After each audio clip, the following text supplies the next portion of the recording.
नमस्कार मित्रमैत्रिणींनो, आजच्या व्हिडिओमध्ये आपण ऐकूया ग दी माडगूळकर यांच्या जन्माची ही सत्यकथा, ही रामाची इच्छा. ह्याचा संदर्भ आहे मंतरलेले दिवस. माण प्रदेशातील शेटफळ नावाचं एक दुष्काळी म्हणावं असं गाव, जेमतेम 400-500 घरांचं.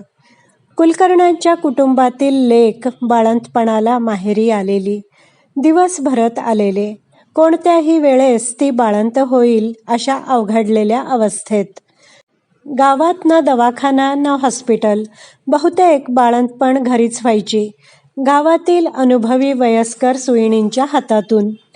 अंधाऱ्या खोलीत ती माऊली कळांनी तळमळत होती. घरातील आया बाया धीर धर लेकी, जरा धीर धर, थोडी कळ सोस, जरा नेट लाव असे सल्ले देत होत्या.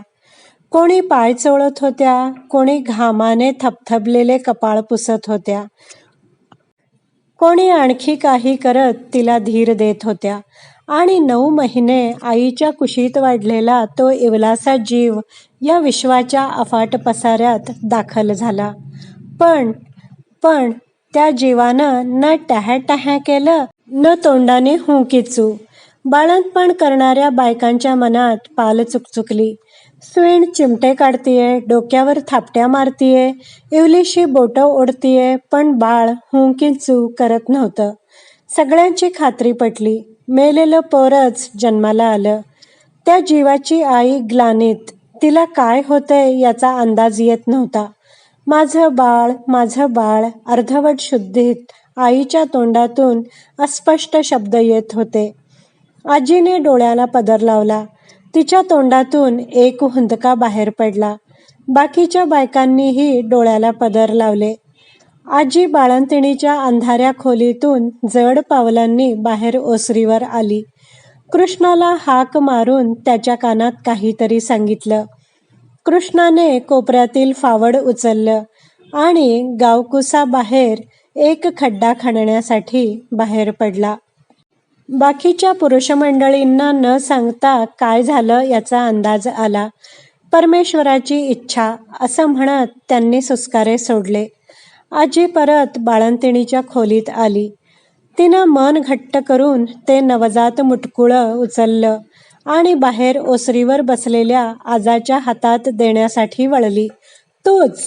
बाळाची आई शुद्धीवर आली आणि ओरडली, कुठे नेताय माझ्या बाळाला? मला त्याला पदराखाली घेऊ दे. हातात घेतलेल्या त्या जीवाकडे पाहात आजीने हंबरडा फोडला. म्हणाली, बने, पदराखाली कसं घेतीस? पोरगं जिवंत नाही. आजीच्या या वाक्यावर आईनं टाहो फोडला आणि ती हमसाहमशी रडू लागली. आजा बाळंतिणीच्या खोलीच्या दाराशी येऊन उभा राहिला. पुढील क्रियाकर्म करण्यासाठी तो निपचित जीव आज्याच्या हाती देऊ लागली. एवढ्यात काय झालं कोणास ठाऊक. सुईण आजीला म्हणाली, आज्जे, पोर जरा माझ्याकडे दे. काहीतरी बला हाय. कसली बलान कसलं काय, आमचं नशीब फुटकं. पहिल्या पोरीच्या पाठीवर पोरगा झाला आणि वाटलं विठ्ठलच पावला, पण तो कसला पावतोय.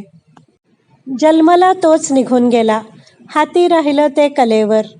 आज्जे थांब, जरा पोर जितं असणार, त्याचं अंग अजून गरम लागतंय, माझ्याकडं दे असं म्हणत सुईणीनं तो जीव आजीच्या हातातून उचलून घेतला.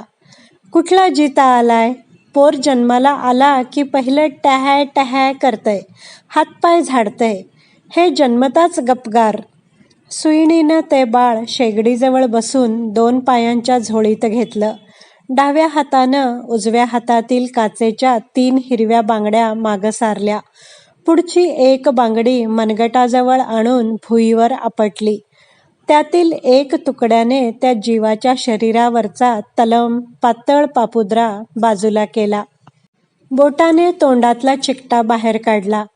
मोठा श्वास घेत दोन्ही गाल फुगवून कानात एक मोठी फुंकर मारली आणि जवळच्या शेगडीतल्या निखाऱ्याचा एक बारीक तुकडा चिमट्याने उचलला आणि काही मिनिटांपूर्वी जन्मलेल्या त्या जीवाच्या कोवळ्या तळपायावर हळूच टेकवला. त्या जीवानं झटका देऊन पाय झाडला आणि जीवाच्या आकांतानं टहॅ टहॅ केलं. अंधाऱ्या खोलीत तो घुमलेला आवाज बाहेर ओसरीवर गेला. माना खाली घालून बसलेल्या पुरुषमंडळींच्या माना झटका बसाव्या तशा वर झाल्या. नजरा आतल्या खोलीकडे वळल्या. आजीचे डोळे आश्चर्याने विस्फारले. तिचा चेहरा आनंदाने फुलला. आईच्या गालावर आसवं ओघळली. सुईणीने बाळ आईच्या हातात सोपवलं आणि तिने त्या जीवाला पदराखाली घेतलं. जर त्या सुईणीला बाळ जिवंत आहे अशी शंका आली नसती आणि कृष्णाने खणलेल्या खड्ड्यात तो जीव मातीखाली मातीशी एकरूप झाला असता तर आपण आधुनिक वाल्मिकी, शब्दप्रभू, महाकवी, अलौकिक महाकाव्य गीत रामायण, अनेक सुमधुर चित्रपट गीतं, भावगीतं, कथा, पटकथा आणि ग दी माडगुळकर अर्थात ग दी मा या 3 अक्षरांना कायमचे मुकलो असतो.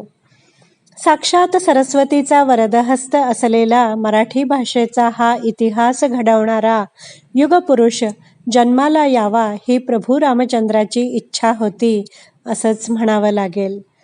मित्रमैत्रिणींनो, आशा करते तुम्हाला गदिमांच्या जन्माचा हा भावस्पर्शी प्रसंग ऐकायला नक्कीच आवडला असेल.